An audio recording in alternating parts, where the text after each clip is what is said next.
Let's jump right into the Parsha. It is Parshat VaYelech.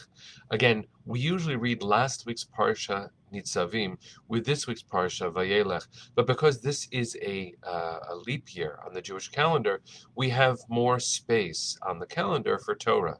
What a gift that is. So we get to focus on VaYelech, and it isn't a long Parsha, but it is a crucial one. It continues Moses' final day of life. Nitzavim begins with the words Hayom, Hayom, Hayom, many, many times. It's a leitmotif, as understood in literary theory, where the more emphasis on one word you find, the more important it must be in the message that's being communicated. So, Hayom, Hayom, Hayom, Moshe saying today, today, because I don't have tomorrow. And his awareness of mortality pervades last week's Parsha and this one.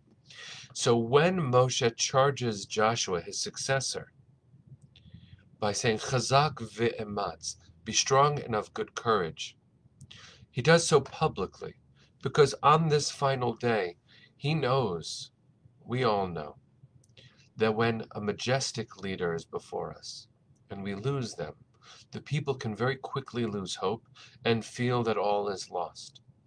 Moshe knows that he has stood in the breach when we have failed as people. And God has heard Moshe in a way, perhaps, that God might not have heard anyone else. And so Moshe is saying, please, my people, please, my family, just listen. Just listen. It will go well if you do. It will not go well if you don't. And then he charges Joshua in the eyes of all the people, which must mean that he believes in Joshua and wants the people to see in the possibilities of Joshua's leadership. So after he charges Joshua with his leadership and does what we would consider a peaceful transfer of power, publicly seen and affirmed, which is so important for us to emphasize in America, especially after January 6th of last year, of a year and a half ago, we must recognize Moses' model of grace for the sake of society's well-being. After that public transfer of power comes a more private moment. And listen to the text. It's Deuteronomy 31, verse 14. I'll read the Hebrew and then some English. Vayomer Adonai el Moshe, Hein karvu yamecha lamut kra et Yoshua v'hityatzvu be'ohel moed va'atzavenu vayelech Moshe v'Yoshua v'hityatzvu be'ohel moed. The innermost place that Moses meets with God is the Holy of Holies. And in just a few days on Yom Kippur, we will mark that special place on this most special day, Yom Kippur, when the most holy designated person, the high priest, would go in and recite God's ineffable name, a name that only is recited on that day. And traditionally, many of us fall on our faces as we tell that story, as we re-enter the ritual, and we are therefore in the Holy of Holies. Our hearts are present in the most intimate of spaces with God. God commands Moses to bring Joshua into that space. That transition of power is now going to be enacted in private, in the center of the holy for the Jewish people. But listen to what happens. Moses and Joshua went. God appeared in the tent in a pillar of cloud, the pillar of cloud having come to rest at the entrance of the tent, which now means that the people who are in the tent, Moses and Joshua, cannot be seen by the people outside the tent, everyone else. And the extraordinary power of the privacy of this moment shouldn't be lost on us either. How do you conduct yourself when no one's watching is actually the question of Yom Kippur. Not when everyone else is watching and you can hold your heart or clap your chest as some of us do while everyone's watching. The question is, how do we conduct ourselves in private? Well, this is God's conversation with Moses for the last time and with Joshua in this way for the first time. Listen to what God says. And I want you to hear this as strange and complicated, but ultimately as a gift. And I'll explain how in a second. It'll be a little bit strange to think of it as a gift first time round. God said to Moshe, you are soon to lie with your ancestors. This people will thereupon go astray after the alien gods in their midst. In the land that they are about to enter, they will forsake me and break my covenant that I made with them. Then my anger will flare up against them. and I will abandon them and hide my face from them. They shall be ready prey, and many evils and troubles shall befall them. And they shall say on that day, surely it is because God is not in our midst that these evils have befallen us. And you have to ask yourself, why would God say this to Moshe on his final day? As soon as you are gone, which is so soon, the people will forget me and will abandon me. And when the evil befalls them as a consequence, they will say, surely it's because God isn't here. I want you to hear this in a tender way. In a tender way. God is saying to Moshe, listen, Moses, listen, my beloved friend. You are so worried that they're not going to listen and remember. They're not. They didn't listen to you. And when you are gone and things go wrong, they are not going to say to themselves, Moses didn't show up. Moses didn't love us.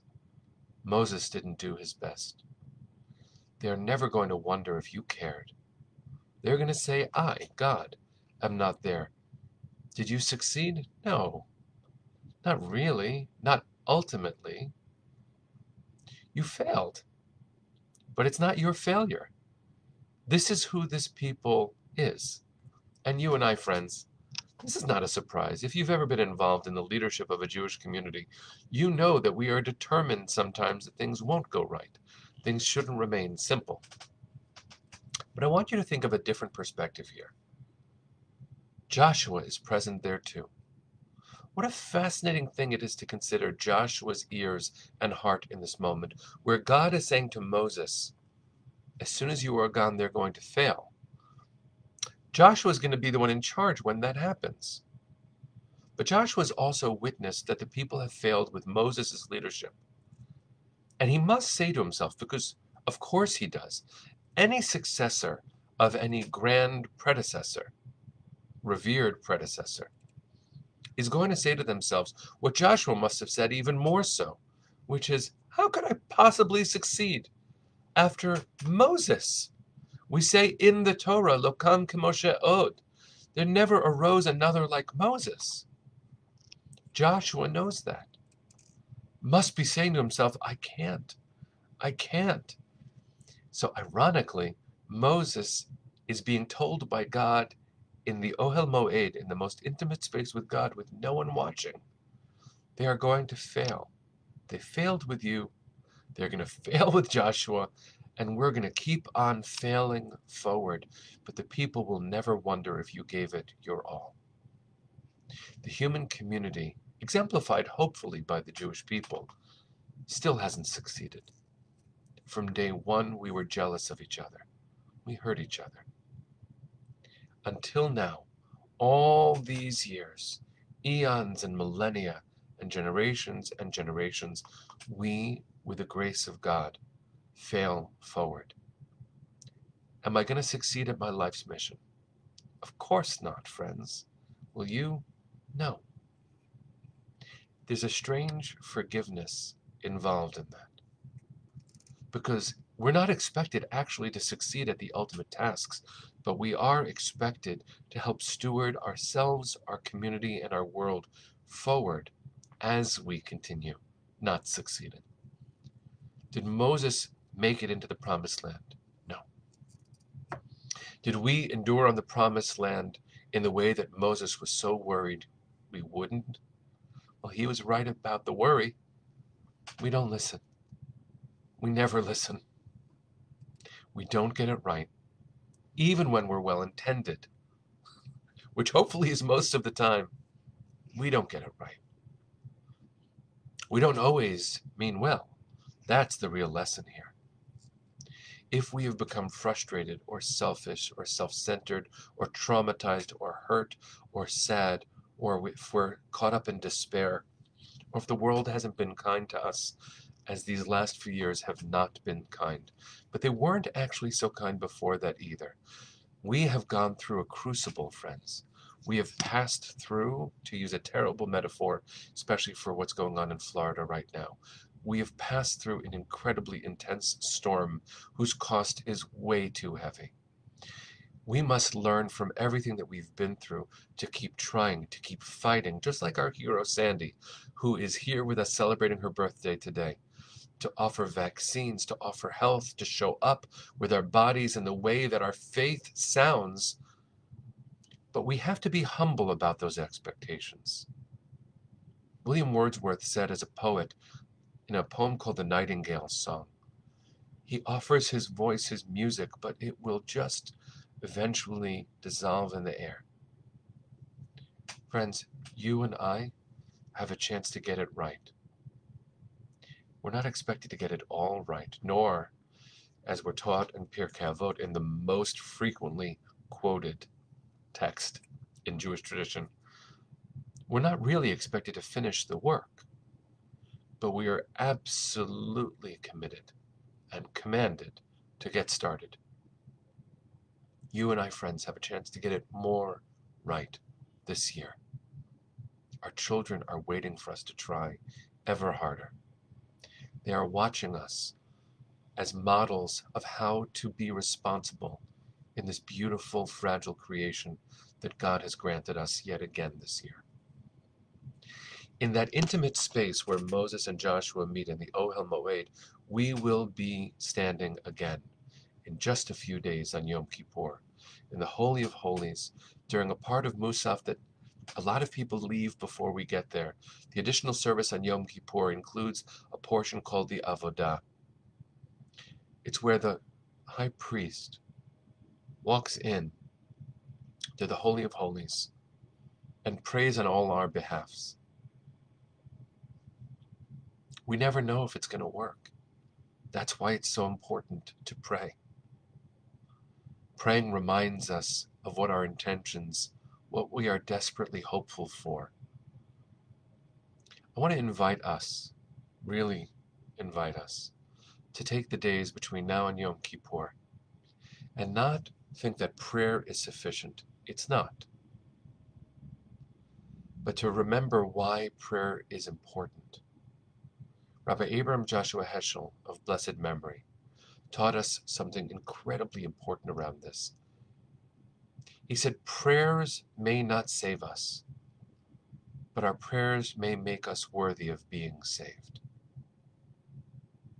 You and I, friends, you and I, we have the chance to do incredible good this year, which means we are obligated to do it.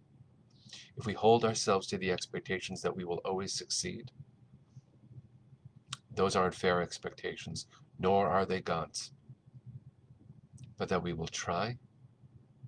I'll give an example, and with this I'll close for today.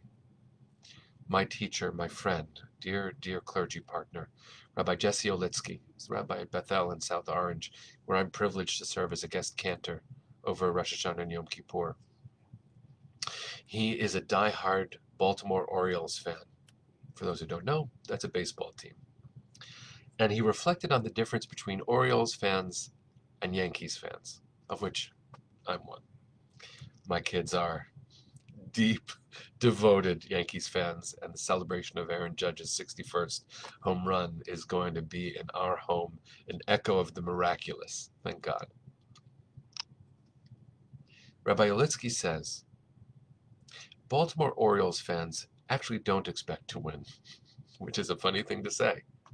But that's not their expectation, and therefore they show up with joy at just trying. And when they win, it's a surprise. It's exquisite. Everyone's jumping for joy. But they go to play. They go playfully. Heather, I will say amen to your rooting for the Red Sox, even if it's a difference between us. And in fact, by the way, this office, inhabited by the great Rabbi Michael Paley before I got here, he was a diehard Red Sox fan. And so maybe I'm doing a little bit of competitive fandom here. The difference, Rabbi Olitsky says, between a Baltimore Orioles fan and a New York Yankees fan is that the Orioles fans don't expect to win. They celebrate when they do. Yankees fans, maybe it's not fair to say of everybody, expect to win. And when we don't, it's very hard. So actually, what I want to invite us to do is to be fans of our own possibilities celebrating the miracle of every success we are blessed to experience. Be gentle on yourself. It's been a hard few years. But do not give up the divine capacity waiting to burst through you into the world. You have so much good that you are going to do. We each have that. So again, I'm going to say this a few times until Yom Kippur. Hand on heart. Give yourself the gift of some self-confidence, some self-forgiveness, and remember the message of this Parsha where God says, yeah, you're going to fail. And the next generation will too. But we will fail forward as a loving community, committed to a future that is brighter for our children than the one that we inherited. And they, learning from our model, will do the same for the next generation too. Let's continue showing up, friends. Bless you all. See you tomorrow. Let's sing our way into a good day. Ya la la la la, today I la la la, today I la la la la, I la la la. Bless you. See you soon.